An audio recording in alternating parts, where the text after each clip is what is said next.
It was a really difficult period. It was the start of the pandemic. I was working from home a lot. I felt isolated.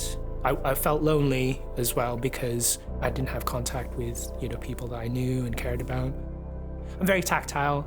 I like sort of meeting people face to face, and not having that initially and then for a prolonged period of time was quite difficult. It was sad, and I felt out of place. When I do feel lonely, I feel like I can't breathe. I think I was very much more comfortable just expressing myself more honestly over the phone rather than face to face.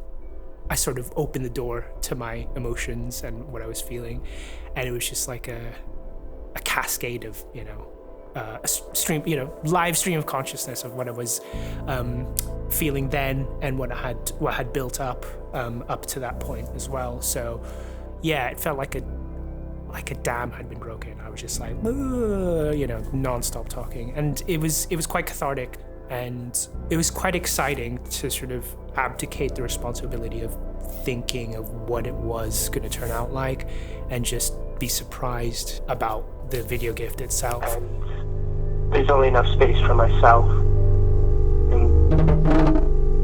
yeah, I can feel it in my chest. It's almost difficult to breathe. I sort of cling to my own worldview and what I think about things, and accept that that's it. But when you're shown other people's points of view, or what they interpret like who you are or what you're saying, it's quite refreshing, and it's sort of also surprising. Since I've moved to Oxfordshire, I have passed my test, and I have been driving everywhere. It's very freeing, but to see the video gift sort of where the car is almost a prison, it's almost suffocating. That for me was like, oh, that's not how I feel about being in a car. But at the same time, I was very much aware that most of the journeys I have taken, when driving, has been by myself. It made me think about how much time I spend with myself and how comfortable I am with myself. And also think, well, is that a good thing?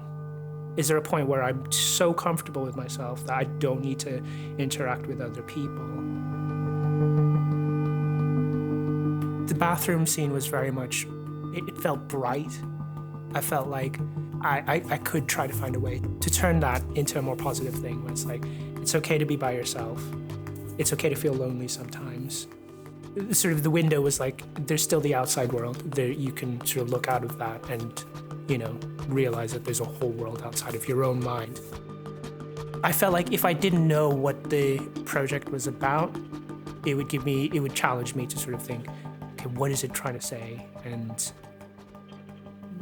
what am I feeling about it? Rather than sort of suppressing the idea of loneliness, I've been able to constructively think about my own loneliness and how to cope with it and sort of find positive ways to deal with it.